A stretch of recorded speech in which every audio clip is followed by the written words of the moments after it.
Querido hermano, hermana, que el Señor te bendiga. Como equipo de oración queremos invitarte a participar cada viernes de los cultos de oración online. Desde las 7 de la tarde tú puedes a través de la plataforma Zoom compartir un tiempo con nosotros hasta las 7:30 en donde se comienza a transmitir en vivo por YouTube. Ahí también tú puedes compartir a través del chat las peticiones y o gratitudes que tú puedas tener al Señor para que nosotros podamos alabar o orar por tus necesidades. También rogarte y darle gracias a Dios por este tiempo de 40 días de oración y ayuno, en donde como iglesia estamos compartiendo devocionales día a día junto a peticiones para que tú puedas estar orando juntamente con nosotros. Así también animarles a participar cada jueves de la cadena de oración y también de día de ayuno, en donde buscamos la presencia del Señor para que pueda bendecir tanto nuestra vida personal, familiar, como también congregacional. Gracias mis hermanos, que el Señor les bendiga grandemente. Te estamos esperando.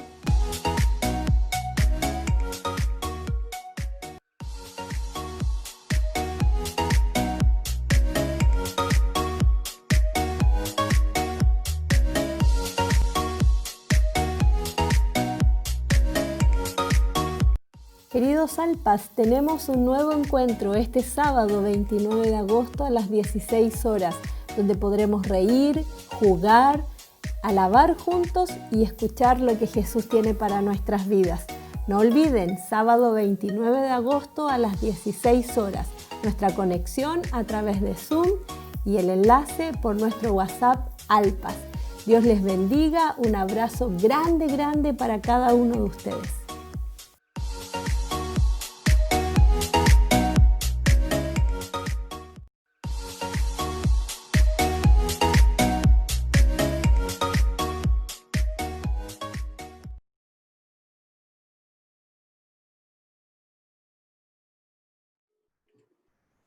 ¿Qué tal, mis amados hermanos? Muy buenas noches. Es un placer estar con ustedes una vez más para compartir el estudio de la palabra del Señor en este tiempo en que necesitamos entender mejor lo que Dios está enseñándonos a cada uno de nosotros. Hemos vuelto a retomar el estudio de la palabra del Señor en el libro de Romanos para continuar en este capítulo 12 que nos va a ayudar a comprender y a entender mejor esta relación que debe existir entre los creyentes y cómo estos deben comportarse, por un lado, con los creyentes y cómo estos deben comportarse con los no creyentes.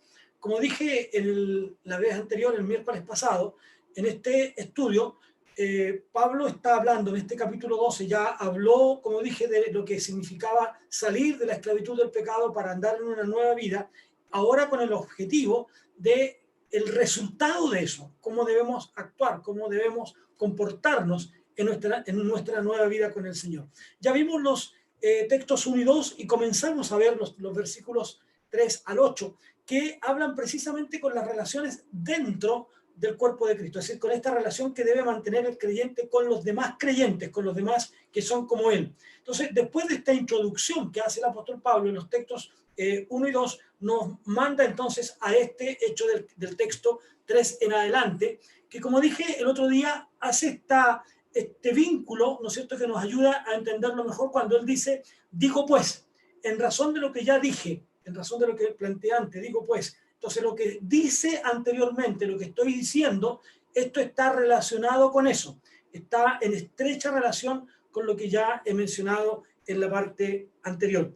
Así es que hay inmediatamente una exhortación que está orientada, que está dirigida hacia los miembros de la congregación.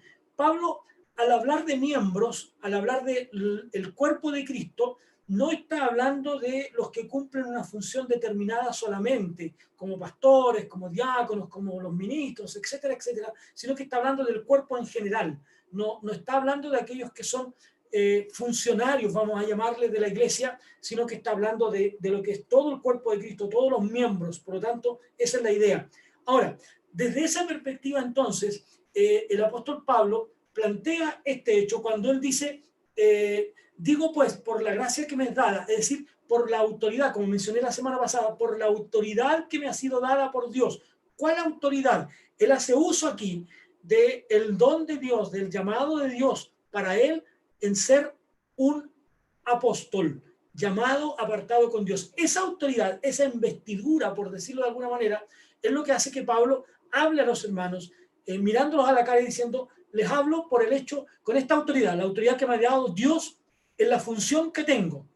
Por lo tanto, lo mismo ocurre en la iglesia. Cuando los hermanos hablamos a quienes estamos dirigiendo, llámese el ministro llámese los diáconos, llámese el pastor, estamos hablando con la autoridad que Dios nos ha dado, delegada por la iglesia en nosotros. Entonces, por la autoridad que como pastor tengo, por ejemplo, en mi caso, de la segunda iglesia bautista, que ella misma, por voluntad de Dios, me ha delegado, es que les hablo. Aquí Pablo dice, por la voluntad de Dios, por la gracia que me ha sido dada, por el don que Dios me ha entregado, es que yo les voy a hablar y les estoy hablando. Entonces, ¿qué es lo que les va a decir?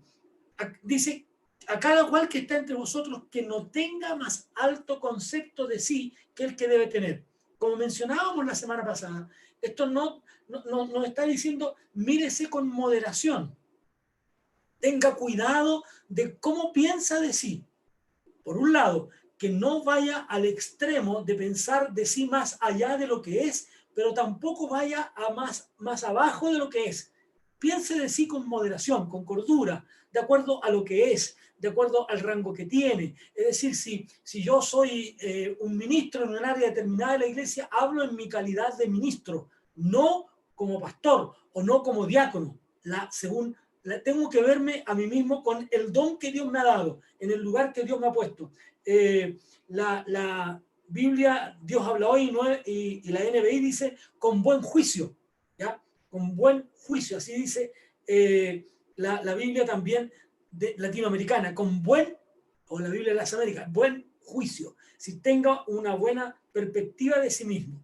Ahora, esta medida con la que debe mirarse a sí mismo, tiene que ver con mirarse desde la perspectiva de lo que cree, del conjunto de creencias en la que él está inserto, de las que él cree. Mírese con moderación, de acuerdo a lo que Dios está planteando. Ahora bien, en los textos 4 dice, porque de la manera que en un cuerpo tenemos muchos miembros, pero no todos los miembros tienen la misma función.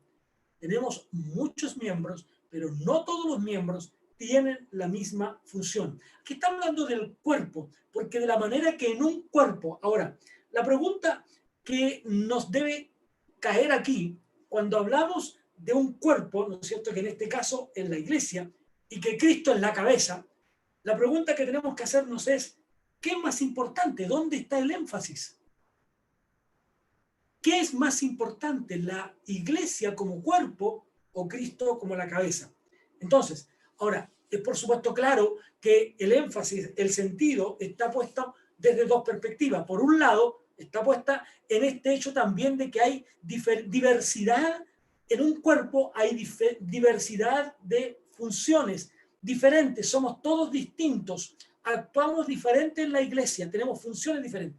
Y lo otro es que aunque siendo diferentes, aunque siendo distintos, constituimos una sola unidad, como decíamos el miércoles pasado, que estoy haciendo este repaso para que ustedes puedan seguir en el estudio. Entonces, este conjunto, hacemos una unidad, somos un cuerpo, no importa la función que tengamos, somos un cuerpo, nos necesitamos el uno con el otro, nos ayudamos unos a otros, una mano, ¿no es cierto? Como hay un dicho por ahí que dice, una mano ayuda a la otra y las dos lavan la cara. Es decir, esa es la idea. Nos necesitamos, nos ayudamos, ¿no? Nos sostenemos el uno al otro.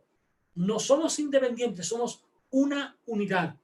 Ahora, el versículo 5 dice, así nosotros, siendo muchos, somos un cuerpo en Cristo y todos miembros los unos de los otros.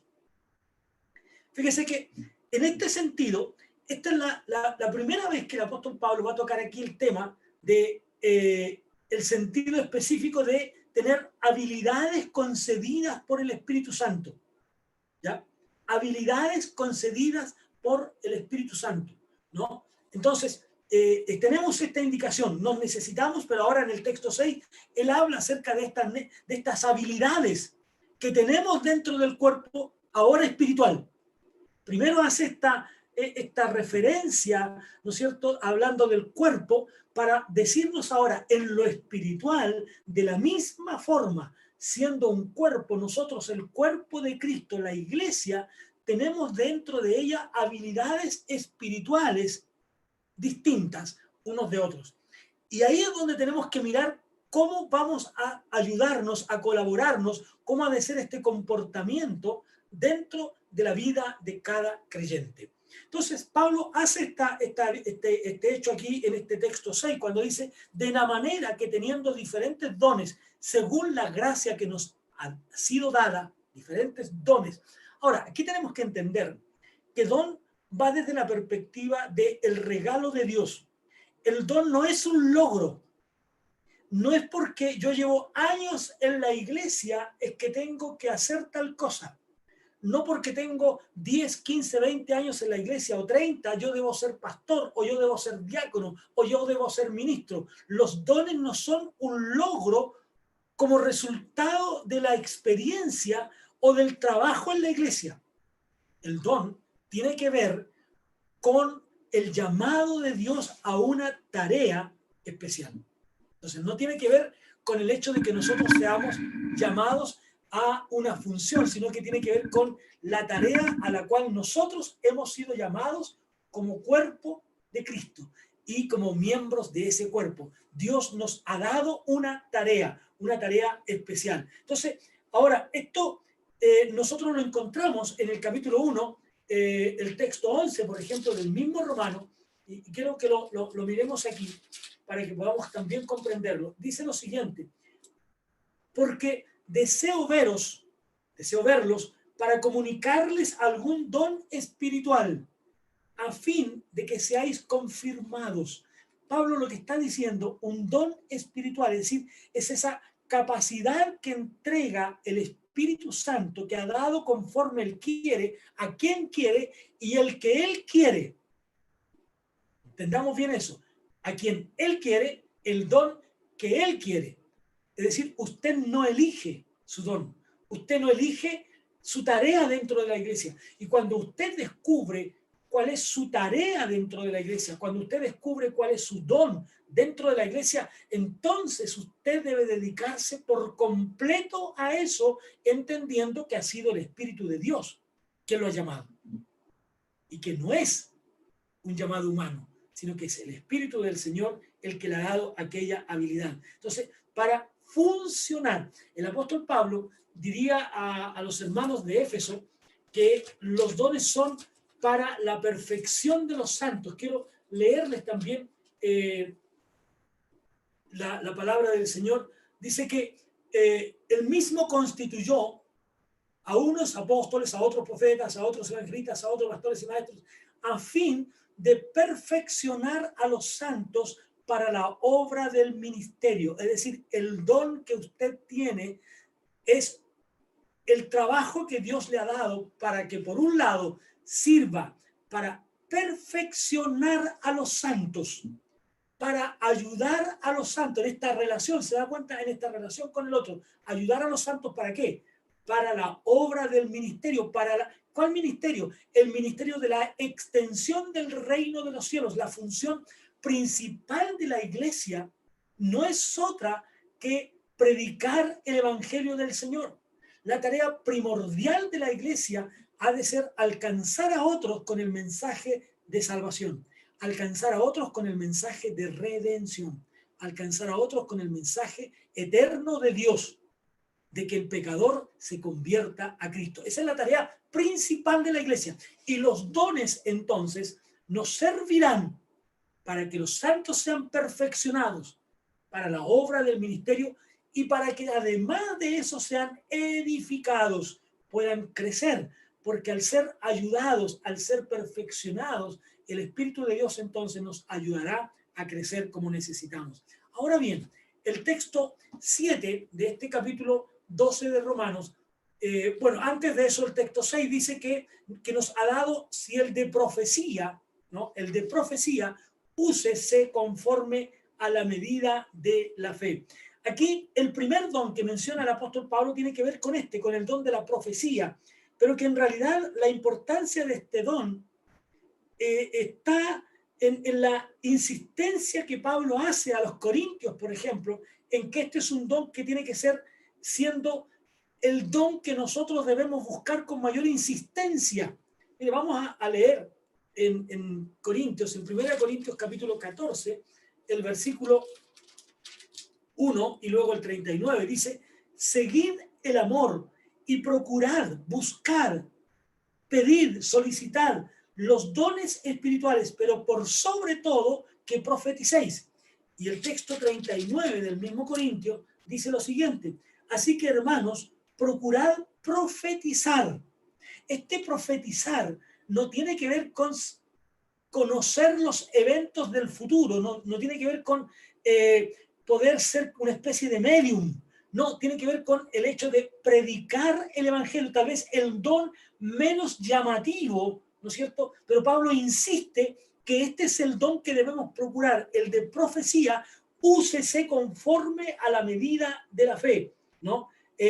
Aquí el sentido de fe va en el hecho de que el poder espiritual que el creyente ha recibido de parte del Espíritu Santo, todo creyente que ha aceptado a Jesucristo, toda persona que ha aceptado a Jesucristo como su Señor y Salvador, tiene la suficiente capacidad espiritual por Dios para predicar el Evangelio.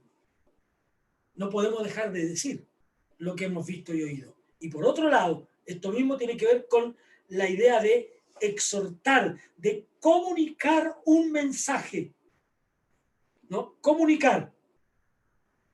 Y no comunicar un mensaje que no esté de acuerdo con la doctrina de Dios. No podemos predicar un mensaje que sea nuestro, sino que lo que tenemos que anunciar es el reino de Dios, el evangelio de Jesucristo. Entonces la tarea suya para eso es no desviarse de la sana doctrina. ¿Cuál sana doctrina? La que está en la palabra de Dios. Lo que Dios nos ha dejado, dice la Biblia en el libro de los Hechos, que los hermanos, los creyentes del primer siglo, perseveraban en la doctrina de los apóstoles. Es decir, perseveraban en las enseñanzas de los apóstoles. ¿Qué enseñaban los apóstoles? Todo lo que el Señor les había dado. Por eso que la palabra del Señor dice: yo no he rehuido, dice el apóstol, no he rehuido daros todo el consejo de Dios. No he esquivado nada, les he hablado de todo el consejo de Dios, les he predicado la doctrina, las enseñanzas de Jesús. El apóstol Pedro, cuando predica su primer sermón y se convierten estas 5.000 personas, 3.000 personas se convierten a Cristo, lo que él hace no es otra cosa que hablarle del Cristo resucitado, de aquel que hablaba en las Escrituras, del Mesías que está entre ustedes y que ustedes le dicen a los judíos: ustedes mataron, que ustedes crucificaron al autor y consumador de la fe. Por tanto, es necesario que nosotros prediquemos la sana doctrina, aquella que está en la palabra del Señor. Como bautistas ahora, ¿no es cierto? ¿Qué creemos nosotros? Creemos que la Biblia es nuestra única regla de fe y de práctica. Hermanos, esto es básico, es primordial, es súper importante que usted y yo tengamos por claro de que cuando hablamos de esto estamos hablando con certidumbre de que la Biblia es nuestra única regla de fe y práctica. Por lo tanto, si la Biblia lo dice, lo creo. Si la Biblia lo enseña, lo practico.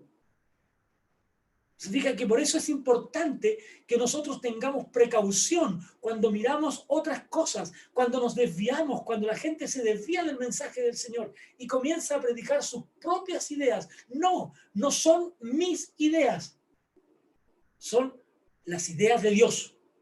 Entonces, no debemos dejar de hacerlo. Entonces, predicar la doctrina. El segundo ejemplo que nos da el apóstol Pablo aquí en esta idea de en la relación de los creyentes, dice: o si de servicio en servir. El de servicio en servir. El término aquí es aquel que se deriva de la palabra que nosotros usamos en castellano, diácono, ¿no? Y que Originalmente este servicio en servir, era una palabra que tenía relación con alguien que estaba, una especie de mozo, de empleado, aquel que está al servicio de otro. En ese sentido, entonces, todos nosotros somos siervos. Estamos al servicio de Dios. El que está al servicio del Señor, sirva. Cumpla su tarea de servicio. No deje de hacerla, ¿no? Entonces, encontramos esa palabra aquí que nos ayuda. El que tiene que servir debe estar y debe hacerlo con gozo, con alegría, estar contento, ¿no? Hay un himno que dice eso. Soy feliz en el servicio del Señor, muy alegre, tan alegre. Esa es la idea. En la obra del Señor, en el trabajo del Señor. Amados hermanos, cuando en este tiempo, aún así que estamos agotados, cansados por el encierro, por esto, por lo otro, aún en este tiempo, a pesar de todas las cosas que tenemos que hacer, tenemos que servir al Señor con alegría. Tenemos que servir al Señor con regocijo. El servicio ha de ser así. Entonces, más que este servicio a Dios, ¿no? El servicio que se ofrece a Dios es más allá. El servicio que se ofrece a la iglesia, el servicio a la palabra de Dios, incluye cualquier don que nosotros tengamos. Pero a su vez, nos incluye a todos.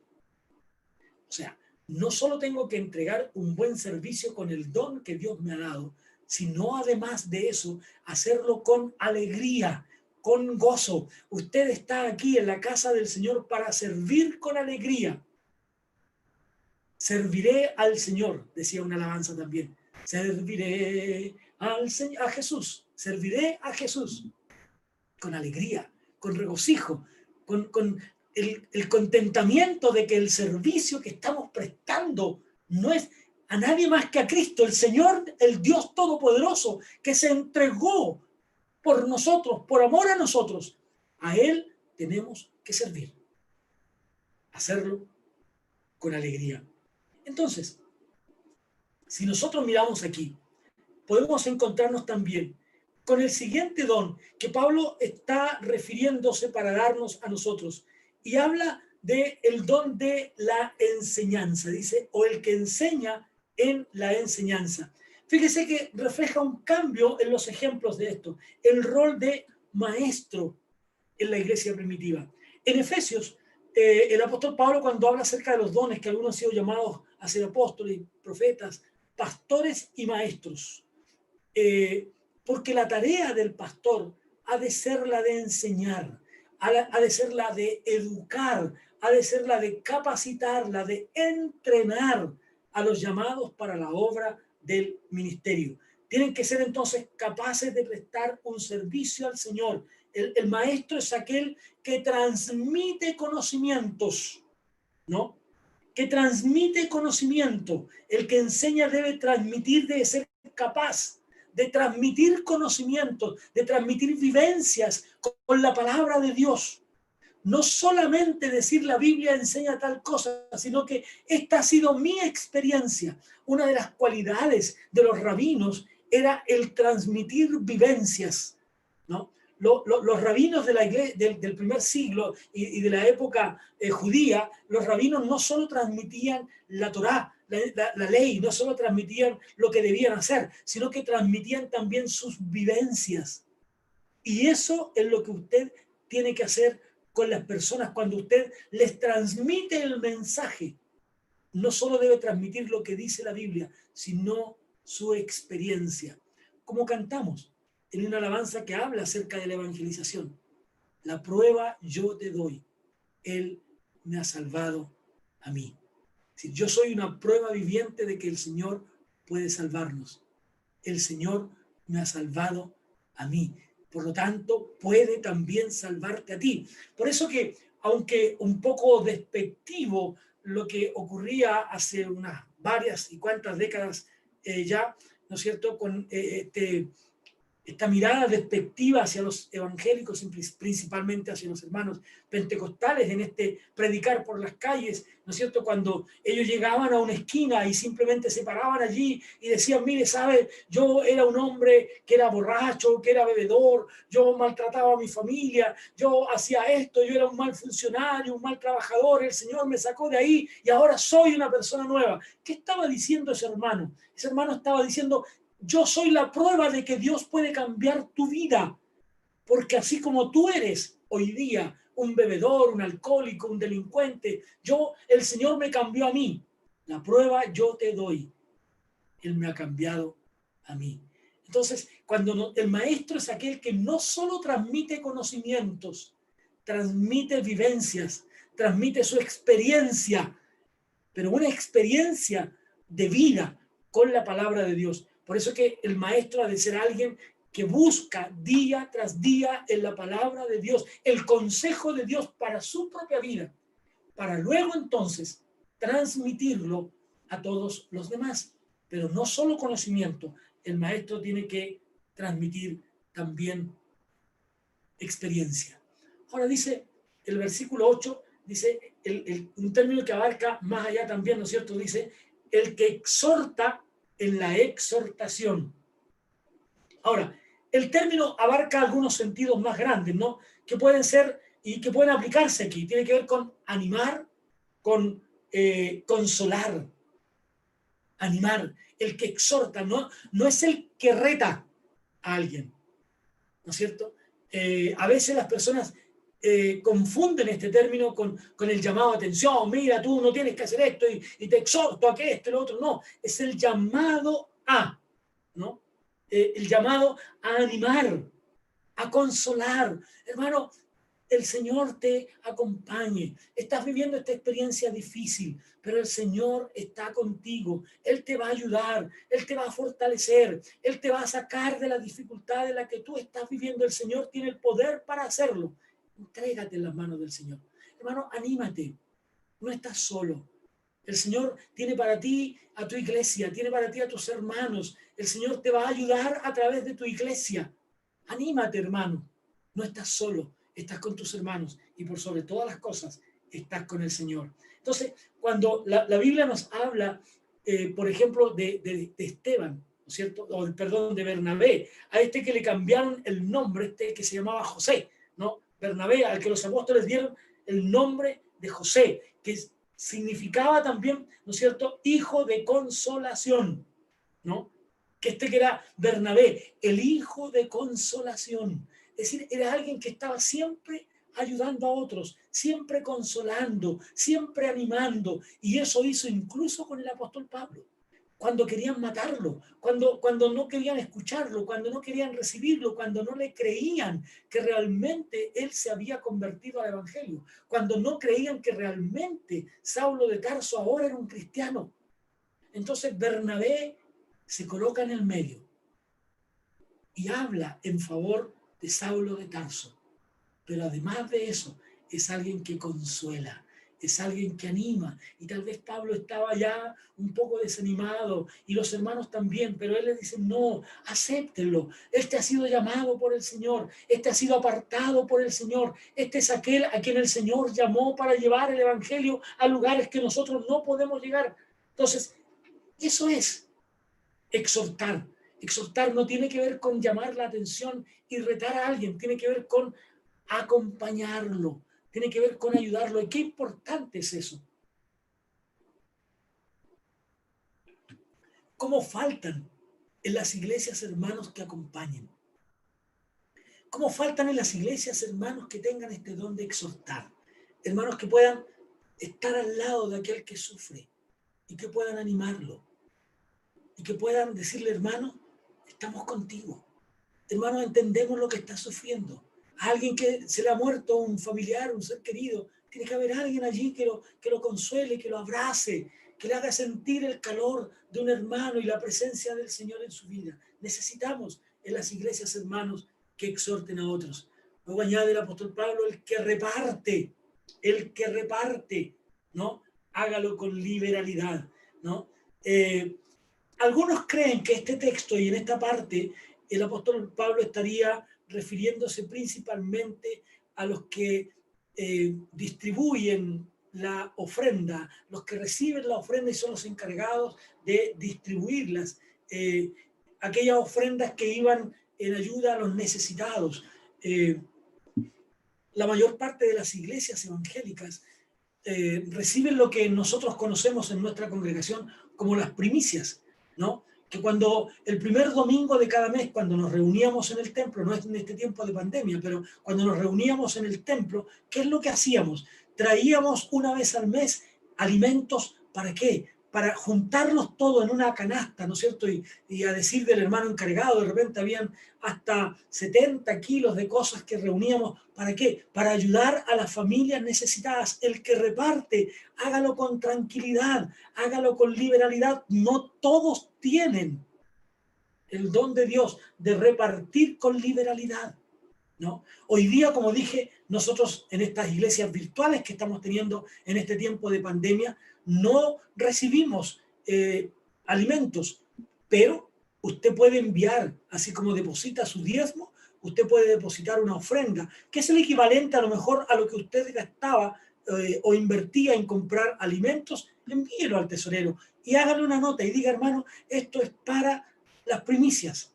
¿Por qué? Porque, hermanos, seguimos ayudando a los necesitados. En tiempo de pandemia no se acabaron los necesitados. Al contrario, aumentaron. Permítanme un paréntesis aquí para hablar de nuestra congregación, para hablar de esta iglesia en la que nosotros estamos insertos.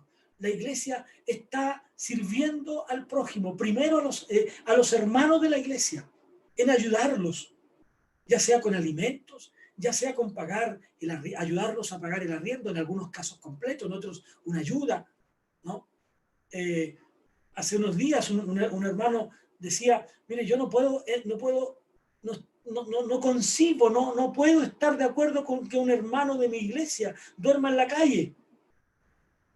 Y la iglesia buscó para él un lugar, para ese hermano que había pasado una noche en la calle, porque no tenía dónde estar.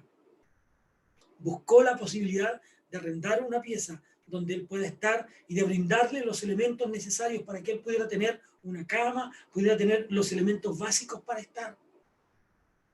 Entonces, el dinero que usted entrega, ya sea a través del diezmo o a través de esta ofrenda, que como le digo, usted puede hacerla también junto con su diezmo, enviar al tesorero y avisarle, decir, hermano, mire, esto es para las primicias. La iglesia también, durante ya un poco más de un mes, 5 o 6 semanas, está cada domingo entregando alimento a la gente necesitada del barrio. La iglesia está haciendo aquello, la iglesia está sirviendo, ayudando a los hermanos. Por lo tanto, todo lo que nosotros damos, todos los dineros que nosotros aportamos, van en ayuda, en colaboración de esos hermanos. Entonces, no lo olvide, su ofrenda es importante, pero no todos tenemos la capacidad de repartir. Esa tarea está en manos de un equipo de hermanos, ni siquiera del pastor, sino que de un hermano, de un equipo de hermanos dirigido por un hermano que son los encargados de mirar la necesidad. De repente, claro, usted mismo puede decir, mire hermano, yo he sabido que tal hermano está sin trabajo. O el pastor puede decir, hermano, mire, visitando a un hermano me di cuenta que hay necesidad. Pero ellos irán y llevarán la ayuda.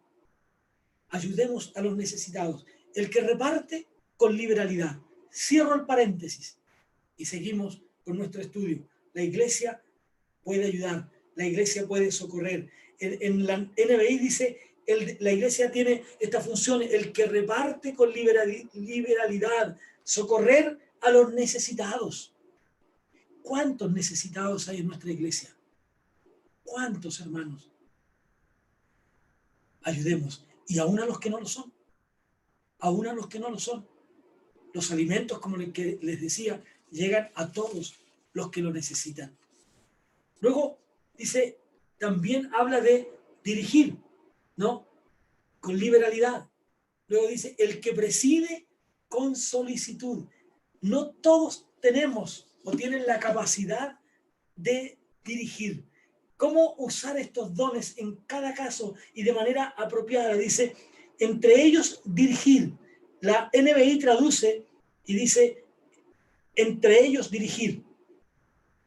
El que ocupa un puesto de responsabilidad, dice la Biblia, Dios habla hoy.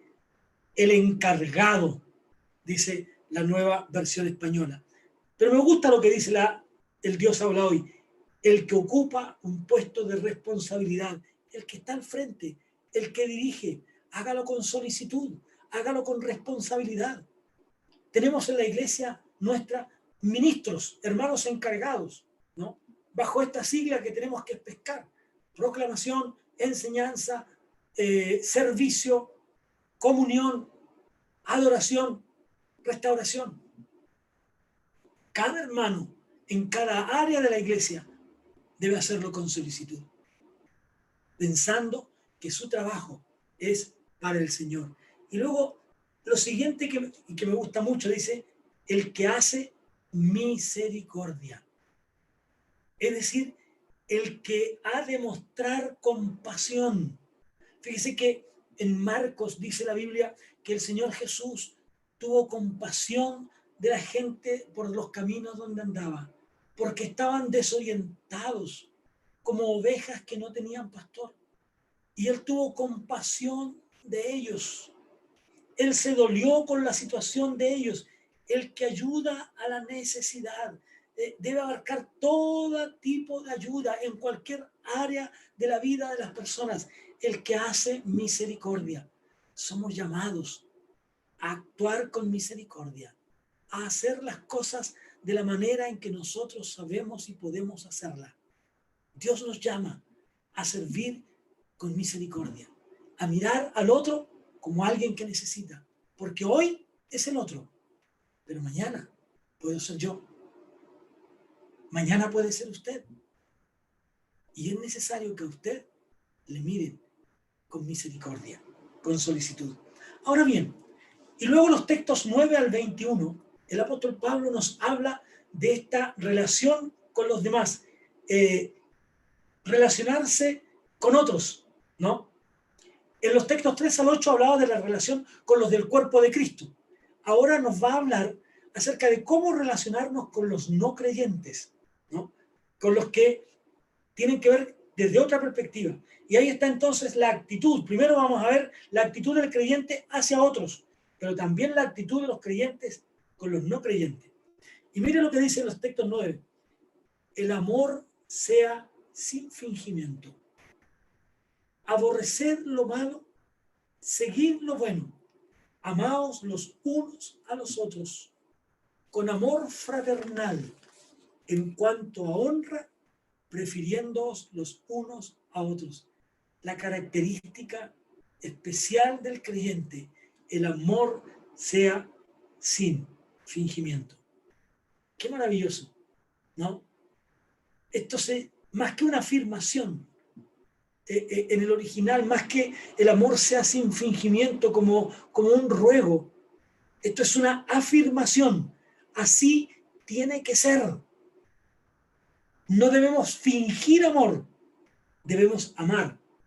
No es entonces una sorpresa que Pablo salte de las exhortaciones ahora a esta virtud básica de todo creyente, del deber supremo del amar, de amar a otros, ¿no? De amar a aquellos que necesitan nuestro amor, que necesitan que nosotros lo amemos, ¿no? Entonces, amaos los unos a los otros, es lo que requiere diligencia, no perezosos, fervientes en espíritu sirviendo al Señor, gozosos en la esperanza, sufridos en la tribulación, constantes en la oración. Sin duda que el mandato de orar, el mandato de estar atento a las necesidades de los otros, es para cada uno de nosotros. Amemos como nos amó. El Señor dice, ustedes me aman a mí, pero porque yo los amé a ustedes primero. Ustedes me aman a mí, porque yo los amé a ustedes primero. Ahora nosotros tenemos que amar con sinceridad. Tenemos que amar, como dice la NBI, y luego dice la latinoamericana, amar no sin fingimiento, dice amar sin hipocresía. Qué fuerte es esto. fuerte es amar sin hipocresía. Ahora bien, todo lo que viene es el resultado del amor genuino. Todo lo que sigue a estos textos tiene que ver con eso. Mire lo que dice el versículo 13.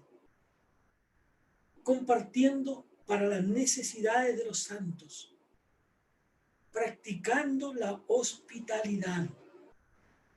Bien, se fija, esta serie de exhortaciones, practiquen la hospitalidad. Hermanos, qué importante es esto. Ser hospitalarios, ¿no? Hospitalarios, compartiendo para la necesidad de los santos. Pablo hablaba de esto, tal vez haciendo referencia a esta ofrenda que él tuvo la oportunidad de recolectar cuando los hermanos de Jerusalén estaban pasando momentos aflictivos, estaban muy mal, los hermanos estaban pasando, ¿por qué no?, hasta hambre. Y Pablo, en su viaje, él va recorriendo y va recibiendo ofrenda y va hablándole de la situación de los hermanos en Jerusalén. Pero cuando llega a una iglesia pequeña, dice, ¿cómo voy a pedirle a estos hermanos? Pero los hermanos dicen, Pablo, por favor, no nos niegues la oportunidad de ser bendecidos, porque el que da es el que recibe bendición. Porque como dice la Biblia, más bienaventurada cosa es dar que recibir. Entonces, ayudando a las necesidades de los santos, de aquellos que como nosotros han sido llamados por el Señor, pero también con los de afuera, ayudando a sus necesidades, ayudando a sus necesidades. No debemos de preocuparnos de la ayuda hacia los demás, pero hacerlo con gozo. Hacerlo con gozo, como dice el texto 12, gozosos. Hacerlo con gozo, no con tristeza, como dice la Biblia. Cuando tú des, no lo hagas con tristeza, no por necesidad, porque Dios ama al dador alegre. El gozo es una característica de la vida cristiana, pero el gozo no tiene que ver con las circunstancias. El gozo está por encima de las circunstancias, está basado en la esperanza futura de la presencia de Dios en nosotros ahora, pero también del retorno del Señor por nosotros. Mire lo que dice en Romanos, el capítulo 2, Romanos capítulo 5, los versículos 2 al 5, dice lo siguiente: por quien también tenemos entrada por la fe a esta gracia, en la cual estamos firmes y nos gloriamos, mire, y nos gloriamos, ¿no? Y nos gloriamos en la esperanza de la gloria de Dios. Y no solo esto, sino que también nos gloriamos aún en las tribulaciones, sabiendo que la tribulación produce paciencia, y la paciencia prueba, y la prueba esperanza, y la esperanza no avergüenza, porque el amor de Dios ha sido derramado en nuestros corazones por el Espíritu Santo que nos fue dado. En cada uno de esos momentos nosotros vivimos gozosos a pesar de las dificultades. Pero en Primera de Pedro, también, en el capítulo 1, hay algunos textos que nos van a ayudar a entender también esto mismo.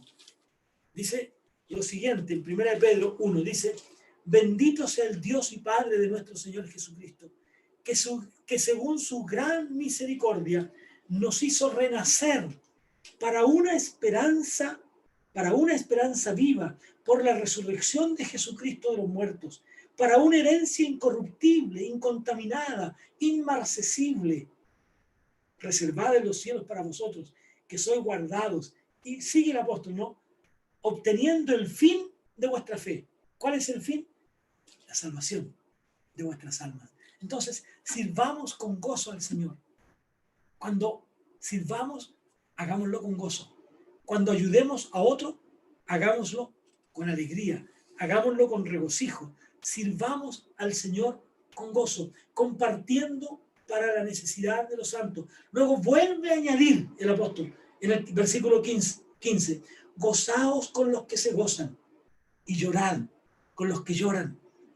Sientan ustedes el dolor, sientan ustedes la pena que otros sienten.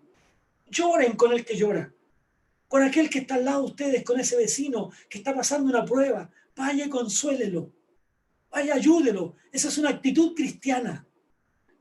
No piensen otra cosa que no sea en ayudarlo, ¿no? Llorad con los que lloran, unánimes entre vosotros, no altivos, sino asociándoos con los humildes. No seáis sabios en vuestra opinión.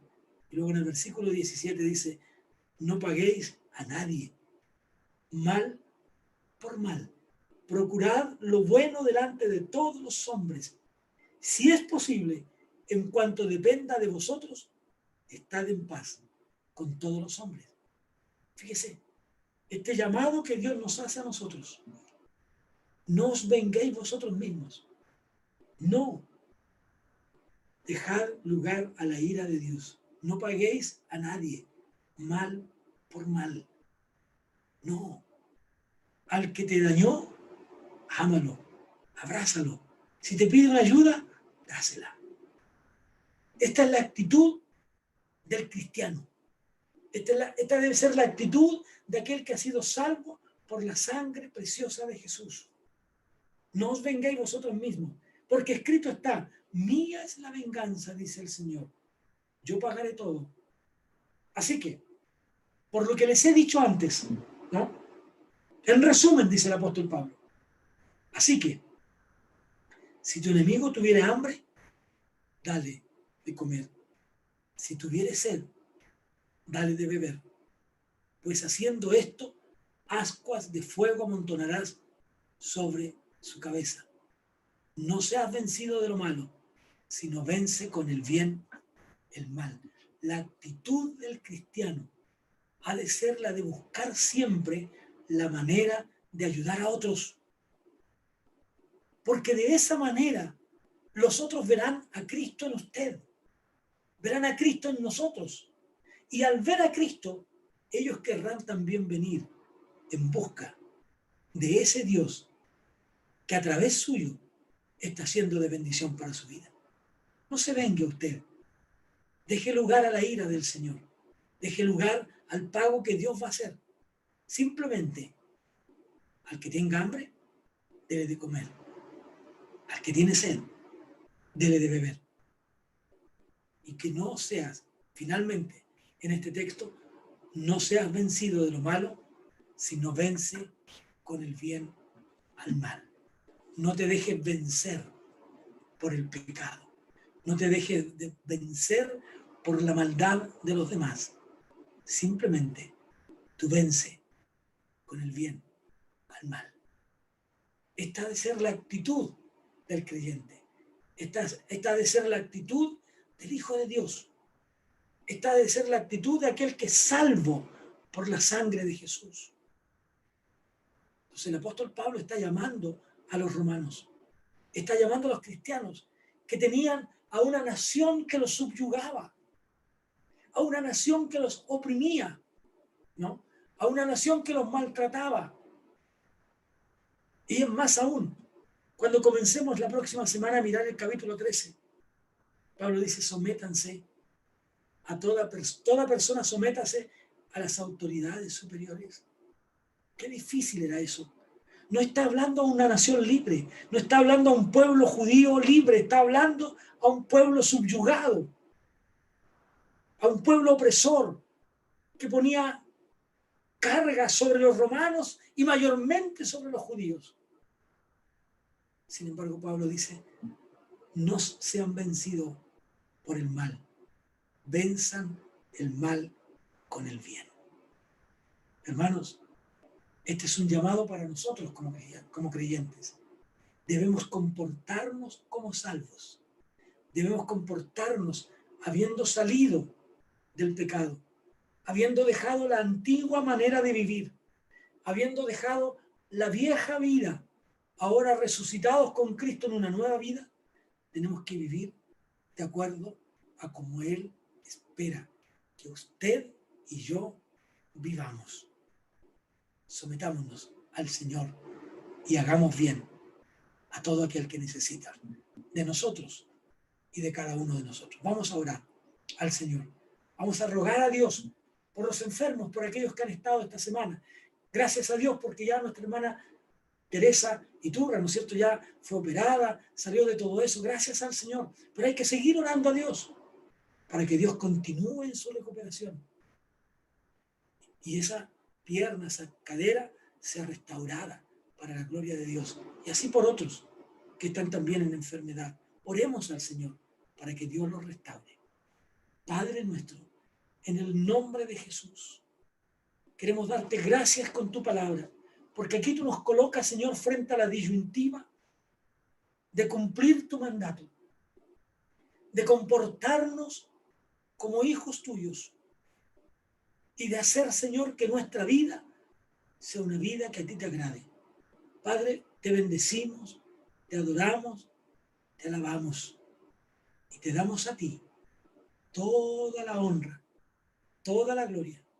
Te rogamos, Señor, que tú continúes la recuperación de nuestra hermana Teresa Iturra.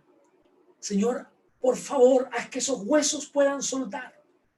Haz que esos huesos ya, Señor, cansados por el paso de los años, puedan fortalecerse. Señor, tú puedes, tú tienes poder para hacerlo. Hazlo, papá, te lo ruego en el nombre de Jesús, para que el poder de tu Espíritu Santo pueda actuar sobre su vida. Y así, Señor, por todos los que están enfermos. Me acuerdo de mi hermano Juan Corona, Señor, Ibáñez, con su brazo. Ese brazo que no ha podido curarse, que no ha podido sanarse. Señor, tú puedes. Tócalo, Señor, en el nombre de Jesús. Tócalo, Padre Santo. Y así otros hermanos, que tu gracia todopoderosa sea sobre ellos y que el poder de tu Espíritu les cubra y les bendiga cada día. En el nombre precioso de Jesús. Amén y amén. Que el Señor nos bendiga. Nos encontramos el viernes en nuestro culto de oración. Nos encontramos el domingo en la escuela dominical y nos encontramos el domingo en el culto de adoración a nuestro Dios, el Rey de Reyes y Señor de Señores. Que Dios les bendiga. Ha sido un grato placer, una bendición compartir con ustedes la palabra del Señor. Que Dios sea acompañándoles cada día. Dios nos bendiga. Amén.